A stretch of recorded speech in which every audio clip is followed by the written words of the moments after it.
Elections కు ముందు ఆప్ BJP పోటాపోటీగా ప్రచారాలు చేసి అజెండాలు కూడా ఒకరి మీద ఒకరు పోటీగా ఇచ్చారు. సో ఈ రోజు బీజేపీ అధికారంలోకి వచ్చింది ఢిల్లీలో. మరి ఎన్నికల్లో ఇచ్చినటువంటి మేనిఫెస్టోని ఖచ్చితంగా నెరవేర్చాలనుకుంటున్నారు. బీజేపీ కంపల్సరీ మొదటిసారి కూడా నరేంద్ర మోడీ గారు మొదటిసారి ఏది అంటాడో అది చేసుకుంటూ పోతున్నాడు. ఇతర పార్టీలకు కాదు. కాంగ్రెస్ ఇప్పుడు 100 చెప్తే 2-3 కూడా చేయదు. అది ఆల్రెడీ ఇప్పుడు బస్సులన్నీ ఫెయిల్ అయినాయి. అక్కడ తెలంగాణ, అది కర్ణాటకలో అవి కూడా ఫెయిల్ అయినాయి. ఎందుకోసం అంటే డబుల్ ఇంజిన్ సర్కార్ వస్తే ఢిల్లీ డెవలప్ అవుతుంది. అప్పుడు మన వాజ్పేయి గారు 2 దిక్కులు వచ్చింది government, central government, state government వచ్చింది. అప్పుడు అండర్ గ్రౌండ్ లో అన్ని చేశారు. ఇప్పుడు ప్రజలు ఆలోచించారు. ముస్లిం సోదరులు నాకు అక్కడ దగ్గర ఉన్నారు. నేను 22 తారీఖున 25 దాకా ఢిల్లీలో ఉన్నాను. అంత ముస్లింలను బుర్కే అందరిని అడిగాను. ఈసారి బీజేపీకి ఎత్తామన్నా, మాకు కేజ్రీవాల్ మోసం చేసిండు, ఎస్పీ సమాజ్వాదీ పార్టీ మోసం చేసింది, బీజేపీ కార్యకర్తలను సమాజ్వాదీ కార్యకర్తలను కలవకుండా చేసింది. మాకు ముస్లింల ద్రోహి కాంగ్రెసే, ముస్లింలకు ద్రోహి కాంగ్రెస్, సమాజ్వాదీ పార్టీ. వీళ్ళు మాకు ఏం చేయలేకపోయినారు. మోడీ గారు, యోగి గారు మాకు ఏది కావాలో అది ఇస్తుండ్రు. మేము అయినా ఇందులో ఓటేక మేము పాపం చేసినాము, మేము ద్రోహం చేసినాం బీజేపీకి. ఇప్పటిసరి మేము బీజేపీ నరేంద్ర మోడీ గారితోనే ఉంటాం మేము అని ఒక నినాదం మీద వచ్చారు. కంపల్సరీ ఇప్పుడు హిందూ ముస్లింస్ అంతా ఒక్కటైపోతున్నారు. విదేశాలలో గొడవలు ఎత్తున్నాయి కదా.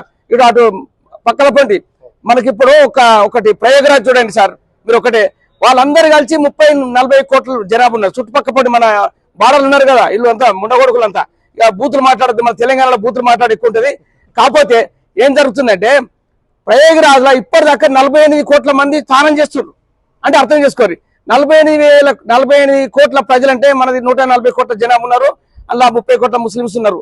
ముస్లింస్ కూడా బురకాలతో స్నానం చేస్తా ఉన్నారు. అంటే దేవుడు ఉన్నాడని నమ్ముతున్నారు కదా వాళ్ళు. వీళ్ళు దేవుడు లేడని ఇప్పుడు రాహుల్ గాంధీ గురించి చెప్తే ఇక ఉండదు. అది వేస్ట్ పిచ్చాడు. వాడు విదేశాలలో పోయి ద్రోహం చేస్తాడే వాడు. ఎందుకంటే ఇప్పుడు అమెరికా ఎలక్షన్స్ అయినాయి. అమెరికాలో ఎలక్షన్స్ అయితే ఏమవుతుంది, ఎలక్షన్ తెల్లారి మళ్ళీ వాళ్ళు ఇద్దరు ఒకటి మన దేశం డెవలప్మెంట్ కోసం. వీడు పార్లమెంట్ లో కూడా తప్పుడు ముచ్చట మాట్లాడుతాడు అని ఉండనియరు.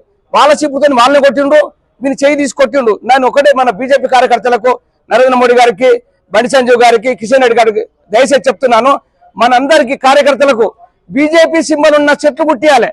అది మన చెట్లు కుట్టియాలి, ఇది టీ షర్ట్లు కుట్టియాలి. అప్పుడు కలుస్తుంది. ఇప్పుడు ఇంతకుముందు ఒకసారి ఆంధ్రలో ఒక ఆమె చీర కట్టుకొని వచ్చింది బీజేపీ కలర్ది. వాళ్ళు ఆపిరు పోలీసులు. ఆపితే మరి చెయ్యి నరికేవే అని అన్నది. చెయ్యి గుర్తుంది కదా, చెయ్యి గుర్తు తీసేస్తాం, మేము ఇది తీసేస్తాం. అందుకే మా కార్యకర్తలందరికీ దయచేసి చెప్తున్నా, మన మెయిన్ లీడర్లకు కిషన్ రెడ్డి గారికి, బండి సంజయ్ గారికి ఉన్నారు కదా చాలా పెద్ద పెద్ద లీడర్లు, వాళ్ళందరికీ ఒకటే చెప్తున్నా, తాళ్ళు తీసుకొచ్చి మన బీజేపీ కలర్ ఉన్నది, బీజేపీ కలర్ ఉన్న పువ్వు గుర్తు, కమలం పువ్వు గుర్తుతో చెట్లు కుట్టియాలి అందరూ. ప్రతి ఒక్కరికి ఎలక్షన్ ముందు నిలబడాలి అందరూ. అప్పుడు ఎట్లుంటో చూడు మన భారతదేశంలో. నేను అదే చేస్తున్నాను. ఇప్పుడు నా కార్యకర్తలు నాకు 25 మంది నాకు ఉంటారు సర్వేలిస్టులు. నేను ఆల్రెడీ 15 తారీఖే చేశాను. కంపల్సరీ 40 ప్లేస్ వస్తుంది బీజేపీ. ఇవ్వండి అసలు మొత్తం సర్వే చేసి నేను ఢిల్లీ నుంచి వచ్చాను. జై హింద్, జై గోమాత, జై భారత్ మాతకు జై.